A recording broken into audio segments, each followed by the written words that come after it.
बता को तोड़ेंगे नहीं। बिहार के शेर मनीष कश्यप जेल से बाहर निकल गए और आप देख सकते हैं कि हजारों की संख्या में जो लोग हैं उनके स्वागत के लिए पहुंचे हुए हैं। जय बात द सन ऑफ बिहार कहे जाने वाले मनीष कश्यप आखिरकार जेल से बाहर आ चुके हैं। आप लोगों को याद होगा आज से ठीक 1 वर्ष पूर्व मनीष कश्यप के ऊपर एनएसए लगाकर उन्हें जेल के अंदर ठूस दिया गया था। मनीष कश्यप छूट गया, इस बात को लेकर हम इतने ज्यादा एक्साइटेड क्यों है या बिहार की जनता में इतनी ज्यादा खुशहाली क्यों है? क्योंकि मनीष कश्यप के अंदर हमने अपनी एक आशा की किरण देखी। कोई तो आया जिसने इस बिहार को सिस्टम के ऊपर प्रश्न चिन्ह उपस्थित किया, कोई तो आया जो बिहार के इंफ्रास्ट्रक्चर के ऊपर बात करता है, कोई ऐसा व्यक्ति है जो बिहार के घटिया इंजीनियरिंग का, पैसा खाने का और पैसा को दबोचने का, इस सारे व्यवस्था के ऊपर प्रश्न चिन्ह उपस्थित करते हुए उन लोगों से प्रश्न पूछा और उनसे उत्तर मांगने की ताकत भी रखी। कोई तो ऐसा आया जिसने बिहार के जातिवाद के ऊपर प्रश्न उपस्थित किया, कोई तो ऐसा आया जिसे प्रत्येक जाति व्यक्ति देखता है एक नजरिए से, एक रूप से, द सन ऑफ बिहार। और वही मनीष कश्यप राजनीति के चक्की में पिस कर पिछले 1 साल से जेल के अंदर था, लेकिन आखिरकार एक पत्रकार को जेल के अंदर ठूस कर नेता तक बनाने का सफर कैसा है और आने वाले समय में क्या बिहार का सीएम का मुख मनीष कश्यप बन सकता है? इसी प्रश्न चिन्ह के साथ आज का वीडियो आरंभ करते हैं और लालू के पोते, बेटे, नाने, चोते सबको एक साथ घसीटने का प्रयास करते। चलिए आज का वीडियो आरंभ करते हैं। याद रखे बिहार के युवा, इतना याद रखे कि आपका डीएनए शेर वाला डीएनए है। याद रखिए आपका डीएनए जो है कुर्सी पे बैठ के बिहार को दिमाग की तरह चाटने वाला डीएनए नहीं है। अब मनीष कश्यप को समझने के लिए हमें सबसे पहले समझना होगा कि शुरुआत कहां से हुई थी। क्या मनीष कश्यप ने कुछ वादे किए थे जनता से जो उसने नहीं निभाए कि आप लोगों के लिए अच्छी सड़कें बनवा दूंगा, आप लोग के घरों तक पानी आएगा, आप लोग के बच्चे अच्छी शिक्षण व्यवस्था में पढ़ेंगे, आप लोग को अच्छे अस्पताल मिलेंगे? क्या ये सारे वादे करने के बाद मनीष कश्यप अपने वादों से मुकर गया, जिसकी वजह से जनता की रोष के कारण उस पर एनएसए लगा दिया गया, उसे जेल भेजा गया? क्यों? क्योंकि उसने जनता से किए हुए वादे को निभाया नहीं। ऐसा तो बिल्कुल भी नहीं हुआ था, क्योंकि मनीष कश्यप ने अगर झूठ बोला तो क्या बोला?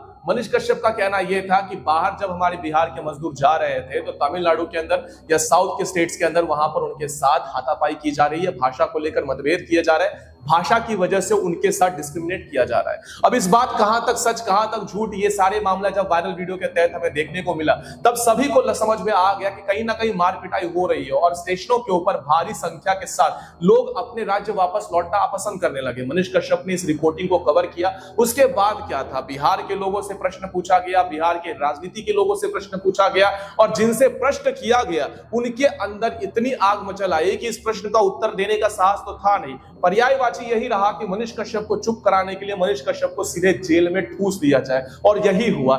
जब उसने तेजस्वी यादव से प्रश्न किया तो तेजस्वी यादव के तहत, उनके सभी लोगों के तहत, अब पता नहीं कितना सत्य कितना झूठ, लेकिन राजनीति तो हम भी समझते हैं। इसी के पश्चात मनीष कश्यप के ऊपर एनएसए के तहत उसे जेल में लगा दिया गया और उसके बाद एक के बाद एक मुकदमे उसके साथ आगे बढ़ते चले गए। आप लोग बोलते हैं ना कि भाजपाई पत्रकार, भाजपाई पत्रकार, भाजपाई पत्रकार, आपसे तो अच्छा है भाजपा।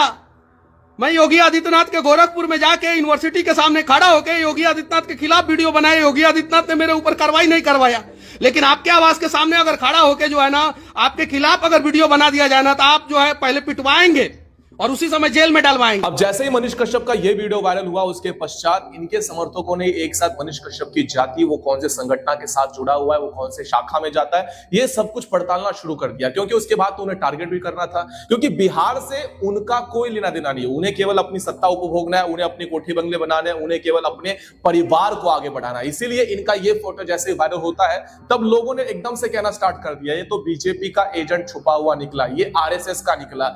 आरएसएस का है तभी उसे समाज में हो रहे गलतियों के ऊपर देखकर चुप रहने का मन नहीं करता। आरएसएस का है इसीलिए राष्ट्रभक्ति उसके अंदर कूट कूट कर भरी हुई है। जिसके पिताश्री स्वयं इस देश की सेवा में लीन हो, वो व्यक्ति कभी भी देश में हो रहे, खास करके अपनी मातृभूमि में हो रहे गलत चीजों को देखकर चुप हो जाए, वो कभी इस राष्ट्र का पुत्र हो ही नहीं सकता। और वैसा ही मनीष कश्यप है। और मनीष कश्यप ने अपने रिपोर्टिंग के साहस के बलबूते पर बार बार बिहार में होने भ्रष्टाचार को उजागर किया। इंजीनियरिंग लोगों के जो ये घटिया लोग थे, जिनका नाला ऊपर बनता था और पानी नीचे से बहता था, यानी सड़क के ऊपर नाला और पानी जितना भी होता था वो सड़क पर बहता था, उनके खिलाफ इतने सारे झंडे गाड़े, इतने सारे मुहिम लगाए कि इंजीनियर भी परेशान हो गए थे। इस ससुरा सब घूस दे के इंजीनियर बन जाता है सब, और समझे में नहीं आता है इस सबको कि पुल के नीचे पानी रहता है कि पानी के नीचे पुल रहता है। जब आप लोग को याद होगा कि बिहार में से इतना बड़ा हादसा हुआ था, पुल गिर गया था, तो उसी पुल की रिपोर्टिंग हमारे मनीष कश्यप ने पहले ही की थी। 9500 के नौकरी पे जो है क्रेन ऑपरेटर को खटाया जा रहा है ये उड़ने वाले पुल पे, देखिए नितिन गडकरी जी, और इसका जांच कराइए। ये देखिए ये जो कास्टिंग हुआ है वो गलत तरीके से कास्टिंग हुआ है, पूरा गलत तरीके से कास्टिंग हुआ है। इसका जो स्ट्रेंथ होना चाहिए वो स्ट्रेंथ नहीं गेन कर पाएगा। और ध्यान से देखिए यहाँ पे जगह जगह पे जो है ना वो मिस्टेक हुआ है, जगह जगह पे यहाँ पे मिस्टेक हुआ है। और ये बिहार का आधुनिक गांधी सेतु होने जा रहा है, क्योंकि ये जब से बनना शुरू हुआ है तब से कुछ नहीं तो कुछ गलत हो रहा है। पहले हवा में पुल गिरा, उसके बाद से हवा में इंजीनियर के ऊपर क्रेन गिरा, कहीं नहीं तो कहीं जो है इस पुल में भारी अनियमितता बढ़ती जा रही है। और देश के यशस्वी नेताओं को इस पे जांच बिठाना चाहिए। कुछ लोगों का कहना है कि कमीशन के चक्कर में ये पुल बर्बाद हो गया। कितनी सच्चाई है?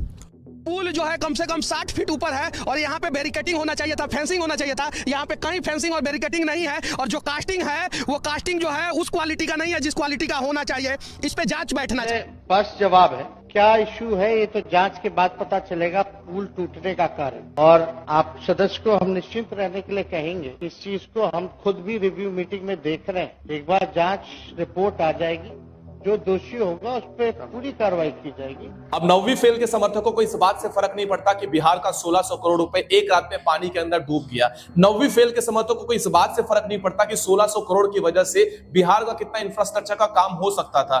9वीं फेल के समर्थकों को इस बात से रत्ती भर फर्क नहीं पड़ता है कि बिहार के लोगों के ऊपर इसका क्या परिणाम होगा अगर गलती से कुछ समय के पश्चात जब ये पुल चालू हो जाता और तब ये पुल गिरता, तो उसके बाद जो जीव हानि होती उससे 9वीं फेल के समर्थकों को कोई घंटा फर्क नहीं पड़ता। उन्हें फर्क केवल एक ही पड़ता है कि हमें अपने समाज का, अपने जाति के नेता को चुनकर लाना है। भले ही चुनने के पश्चात हमें अपने राज्य से लात मारकर भगा दिया जाएगा और बाहर राज्य में जाने के पश्चात वापस से लात खाकर जिंदगी जीना पड़ेगा। 9वीं फेल समर्थकों को कोई फर्क नहीं पड़ता, लेकिन अब फर्क पड़ना चाहिए, क्योंकि कब तक आप 9वीं फेल और अपने जाति के लोगों को चुनते रहेंगे?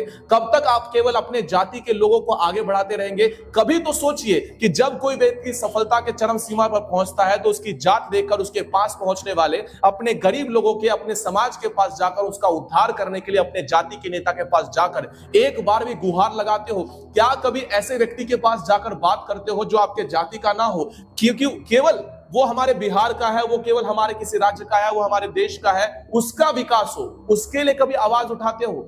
नहीं, वो आवाज बना था मनीष कश्यप। इसलिए आम जनता उसकी आज इतनी चहेती है कि रास्तों के ऊपर फूल माला फेंक फेंक कर उसके गले तक कैसे पहुंचे और वो फूल उसके गले में पहुंचकर उसका सम्मान कैसे करे, यही देख रही है। माइक कभी नहीं छोड़ूंगा, ये हाथ में इतना ताकत है कि ये माइक को कभी नहीं छोड़ेगा, माइक उठाया रहेगा, तो माइक को मैं नहीं छोड़ने वाला हूं। 9वीं फेल के समर्थकों को लगता है कि मनीष कश्यप तो 1 साल जेल में रहकर आया है, अब उसकी सारी हेकड़ी निकल गई होगी। पहले जैसा रिपोर्टिंग तो छोड़िए, माइक भी हाथ में नहीं लेगा। मनीष कश्यप पूरी तरह से टूट चुका है, खत्म हो चुका है। तो सुनो भाई, मनीष कश्यप एक तो बिहारी और दूसरा राष्ट्रभक्त। एक तो भाई ऐसा मिला है जो लक्ष्मण जैसा है, जो अपने भाई को राम जैसा प्रेम करता है, अपने भाई की पूजा करता है और अपने भाई को छुड़ाने के लिए दिन रात खून पसीना प्रत्येक व्यक्ति के पास जाकर उनसे भेंट करना, प्रत्येक व्यक्ति के सामने गुहार लगाना, प्रत्येक व्यक्ति के सामने जाकर अपनी भाई की बात करने वाला जैसा एक छोटा लक्ष्मण उन्हें मिला है, तो उस भाई की आशा कैसे समाप्त हो जाती?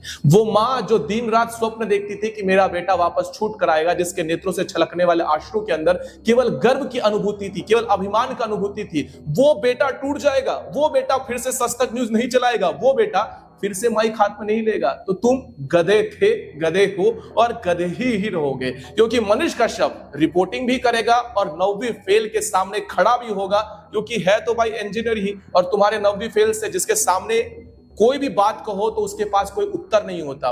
बिहार के फ्यूचर की बात करो तो कोई रोड मैप नहीं होता, उसके पास ना ही कोई ब्लूप्रिंट है, ना ही बिहार को कहां ले जाना है इसका कोई सुझाव नहीं। तो ऐसे व्यक्ति को हम क्यों चुनकर दे? केवल वो यादव है इसीलिए, और मैं यादव का शब्द यूज कर रहा हूं तो लगे तुरंत भड़क मत जाना कि हमारे जाति के बारे में बोला। मैं कृष्ण भक्त हूं, इसलिए ज्यादा आप मत मुझे सिखाइए कि जाति जाति में क्या होता है। केवल स्कूल में जन्म लेने से आप श्रेष्ठ नहीं हो जाते, केवल सीएम का बेटा हो इसलिए आप सीएम नहीं बन जाते। इसीलिए जो राजा का बेटा है वो राजा नहीं बनेगा, अब जो हकदार है वही राजा बनेगा। इसीलिए मेरा आज जो वीडियो है उसका टाइटल भी है कि बिहार का सीएम मनीष कश्यप आने वाले समय में लिख कर ले लीजिए, अवश्य बनेगा। मनीष कश्यप का आने वाला फ्यूचर क्या है ये तो साफ नजर आ रहा है। आने वाले समय में मनीष कश्यप को आप लोग कहां देखोगे ये बिहार की राजनीति में आप लोग को अवश्य समझ में आ जाएगा। लेकिन उससे पहले मेरे कुछ प्रश्न है। मनीष कश्यप जिस प्रकार से पिछले 1 साल से जेल में था, ठीक उसी प्रकार से आने वाले समय में कोई भी जेल में जा सकता है। लेकिन जेल में जाने का हकदार तो वो लोग भी है जो कहते हैं कि सनातन धर्म को इरेडिकेट कर देंगे। उन्हें दीदी स्टालिन ने कहा था। हिंदुत्ववादियों को हम जड़ से खत्म कर देंगे, आपके राहुल गांधी ने कहा था। रामचरितमानस को जलाने वाले, देश के टुकड़े करने वाले, इन लोगों के ऊपर कब कार्रवाई होगी? इन लोगों के ऊपर कब एनएसए लगेगा? क्योंकि सनातन धर्म को समाप्त कर देने वाले, हिंदुत्ववादियों को खत्म कर देने वाले, रामचरितमानस को फाड़ने वाले, देश के टुकड़े की बात करने वाले, ये कोई अपराध नहीं होता। अपराध तो केवल ये है कि अगर आप अपने लोगों की बात करें। और हां, जहां तक कि आप भाषाओं का गर्व करते हो ना, अपनी भाषा का गर्व किसे नहीं होता? क्या बिहार में अलग अलग भाषाएं नहीं है? क्या उत्तर प्रदेश में अलग अलग भाषाएं नहीं है? क्या गुजरात में अलग अलग भाषाएं नहीं है? फिर भी अगर हम लोग हिंदी का उपयोग करते हैं तो क्या उसकी वजह से हमारी भाषा खत्म हो जाती है? त्रेता युग में मिथिलेश्वरी यानी कि माता सीता मैथिली बोला करती थी, मेरी आज मातृभाषा मैथिली है। युगों से चला हुआ मैथिली भाषा समाप्त नहीं हुई। हिंदी बोलने की वजह से मेरी मैथिली भाषा समाप्त हो जाएगी। युगों तक चलने वाला अवधी भाषा राम जी बोला करते थे, आज भी उत्तर प्रदेश में बोला जाता है, आज भी हमारे बिहार में बोला जाता है। तो त्रेता युग में समाप्त नहीं हुआ। आज अगर हम हिंदी बोल दे तो खत्म हो जाएगा। तो तमिलनाडु के अंदर अगर तमिल कोई बोलता है और उस वहां पर जाकर कोई व्यक्ति तमिल नहीं समझता, नहीं आता और हिंदी बोल देता है, तो क्या आपका तमिल समाप्त हो जाएगा? ठीक ये बात प्रत्येक राज्य को लागू होता है जो केवल ये समझते हैं कि हिंदी बोलने से उनकी भाषा समाप्त हो जाएगी। आप और हम समाप्त हो जाएंगे।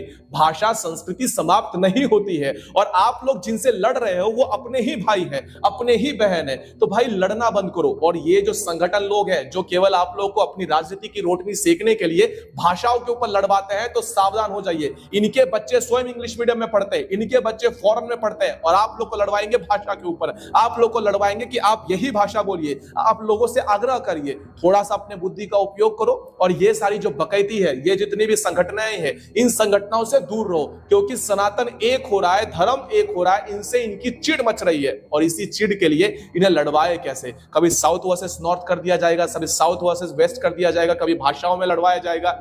ये सारी बकैती बंद करने के लिए ही मनीष कश्यप ने रिपोर्टिंग की थी और इसी के लिए हम लड़ रहे हैं और आने वाले समय में भी हम इसी के लिए लड़ेंगे।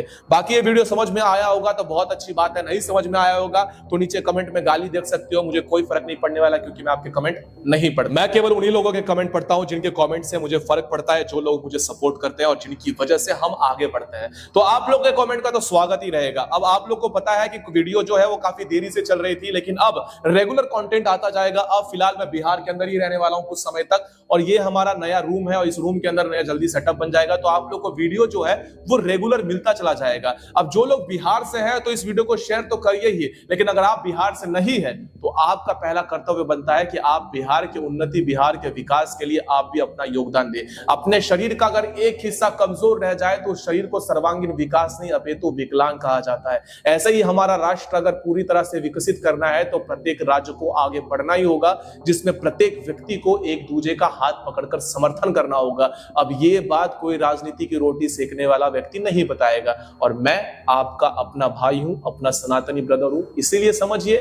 बाकी कल शायद क्रिसमस है तो क्रिसमस की बधाइयां देने वाले सेकुलर हिंदुओं के लिए एक रील अपलोड कर दिया, जाकर इसी आईडी पर जाकर देख लीजिए। अगले वीडियो के अंदर मिलते हैं सनातनियों, तब तक के लिए जय सनातन।